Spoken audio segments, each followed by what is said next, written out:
Dobrodošli, spremljate oddajo Ambienti in zdaj nas pot vodi pod Pohorje.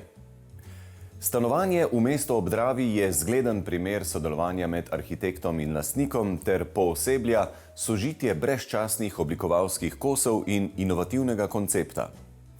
Pohvali se lahko s pravo mero drznosti, vsem potrebnim udobjem in veliko estetsko vrednostjo. Po zaslugi njegove svetovljanskosti bi ga brez težav postavili v katero izmed največjih svetovnih metropol. Kljub legi v mestnem jedru pa s prostrano sončno teraso omogoča stik z okoliško naravo. Z razgledi na hitečo Dravo in zelenim Pohorjem. Prav prekrasni razgledi in velika terasa sta prepričali lastnika stanovanja v nakup. To in pa štajersko srce ter lepi spomini na otroštvo preživeto na Štajerskem. Zgodba se je začela s tem, da sem želel imeti stanovanje, ki bi zadoščalo nekim mojim kapricam.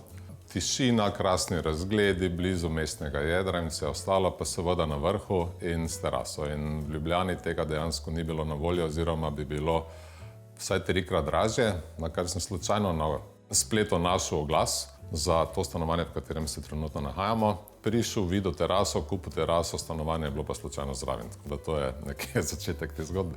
Ko sem prvič stopil v stanovanje, je bilo to klasično stanovanje za 4-člansko družino z eno spalnico, 2 otroškima sobama in notranja ureditev je pač bila, recimo temu, kakšnih 10-15 let stara, kar mi ni odgovarjalo, zato sem rekel, da glede na to, da sam nimam pojma, kar se tiče interierjev in dizajna, da je pač najbolje poiskati pomoč profesionalcev. Arhitekturni biro Počivalšek Petranović sem zasledil prek objave na spletu, jih poklical, stopil z njimi v stik in to je bilo to. Nekdaj družinsko stanovanje je bilo potrebno preoblikovati po meri novega lastnika.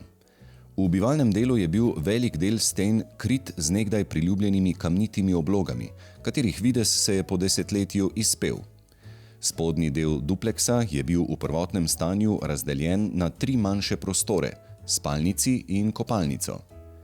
Na podlagi življenjskega sloga in potreb novega lastnika so v arhitekturnem biroju Počivalšek Petranović predstavili 3 predloge razporeditve prostorov, lastnik pa je hitro prepoznal tisto, ki mu je najbolj ustrezala.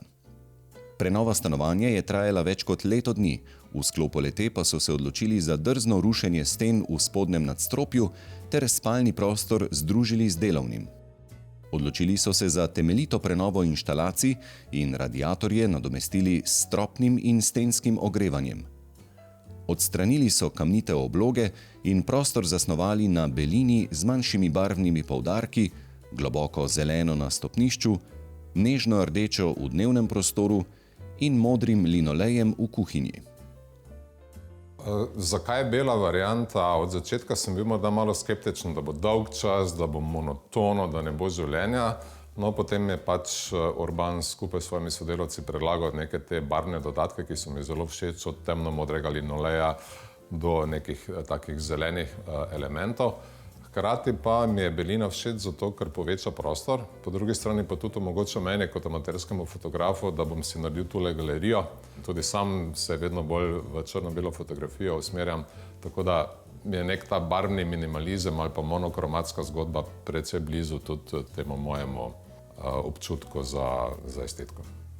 Kar smo želeli doseči je, v bistvu, tako kot je že Aron rekel, nevtralnost prostora, da v bistvu prostor sam kot tak rata, ko je en nevtralen ovoj, v katerega potem Aron ustavi svoje življenje, bi rekel, noter. To so v bistvu njegove slike, oprema in tako naprej.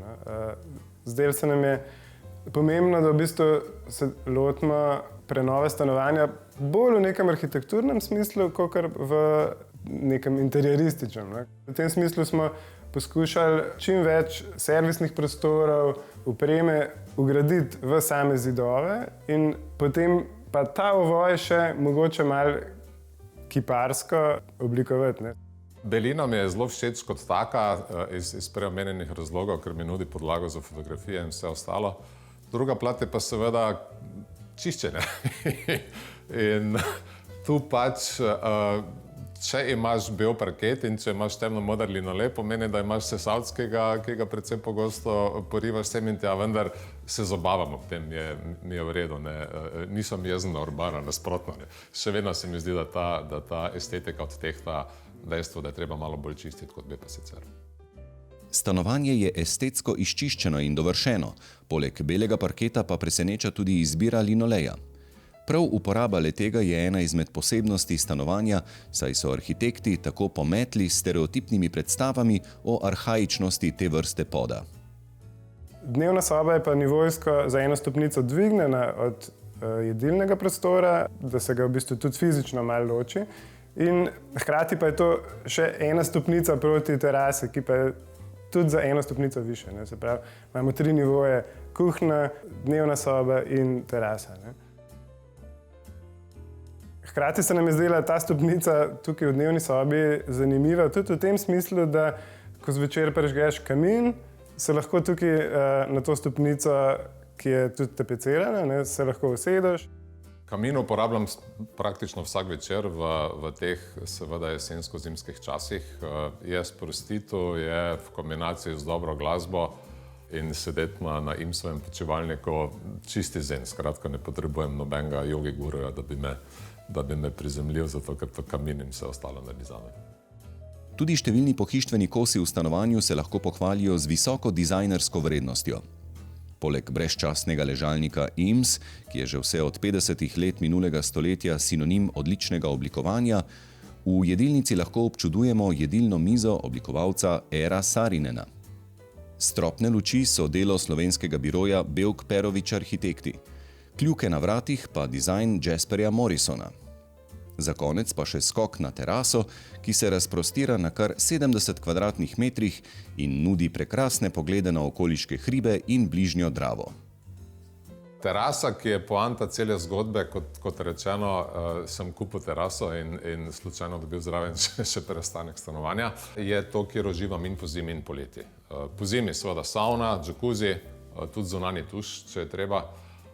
Poleti pa poleg ležalnikov in viseče mreže in žara seveda še pogled na Dravo, na meni tako ljubo Pohorje, na staro mestno jedro. Neka vrste urbana oaza.